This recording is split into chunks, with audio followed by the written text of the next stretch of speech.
Good afternoon, everybody. Good afternoon. Thank you. It is clearly now the will of the Parliamentary Conservative Party that there should be of that party and therefore a new Prime Minister. And I've agreed with Sir Graham Brady, the chairman of our backbench MPs, that the process of choosing that new leader should begin now. And the timetable will be announced next week. And I've today appointed a cabinet to serve, as I will, until a new leader is in place. So I want to say to the millions of people who voted for us in 2019, many of them voting Conservative for the first time, thank you for that incredible mandate. Since 1987, the biggest share of the vote since 1979. And the reason I have fought so hard in the last few days to continue to deliver that mandate in person was not just because I wanted to do so, but because I felt it was my job, my duty, my obligation to you to continue to do what we promised in 2019. And of course, I'm immensely proud of the achievements of this government, from getting Brexit done to settling our relations with the continent for over half a century, reclaiming the power for this country to make its own law, and in the last few months, leading the West in standing up to Putin's aggression in Ukraine, to the people of Ukraine, that I know that we in the UK will continue to back your fight for freedom for as long as it takes. And at the same time, in this country, we've been pushing forward a vast programme of investment in infrastructure and skills and technology, the biggest in a century, because if I have one insight into human beings, it is that genius and talent and enthusiasm and imagination are evenly distributed throughout the population, but opportunity is not. And that's why we must keep levelling up, keep unleashing the potential of every part of the United Kingdom. And if we can do that in this country, we will be the most prosperous in Europe.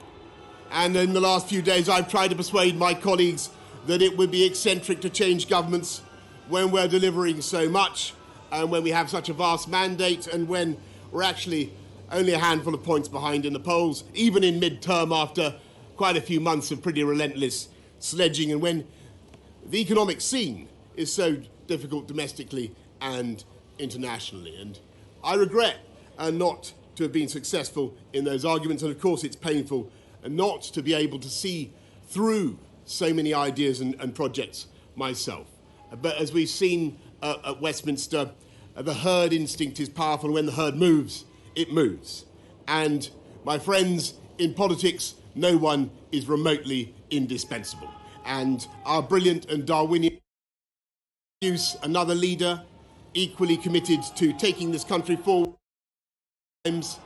not just helping families to get through it, but changing and improving the way we do things, cutting burdens on businesses and families, and yes, cutting taxes, because that is the way to generate the growth and the income we need to pay for great public services. And to that new leader, I say, whoever he or she may be, I say I will give you as much support as I can. And to you, the British public, I know that there will be many people who are relieved, and perhaps quite a few who will also be disappointed. And I want you to know how sad I am to be giving up the best job in the world. But them's the breaks. I want to thank Carrie and our children and all the members of my family who have had to put up with so much for so long. I want to thank the peerless British Civil Service for all the help and support that you have given our police, our emergency services, and of course our fantastic NHS, who at critical moment helped to extend in office, as well as our armed services and our agencies that are so admired around the world, and our indefatigable Conservative Party members and supporters, whose selfless campaigning makes our democracy possible. I want to thank the wonderful staff here at Chequers, here at Number 10, and of course at Chequers, and our fantastic prop force detectives, the one group, by the way, who never leak. above all, I want to thank you, the British public, for the immense privilege that you have given me. And I want you to know that from now on until the new Prime Minister is in place, your interests will be served and the government of the country will be carried on. Being Prime Minister is an education in itself.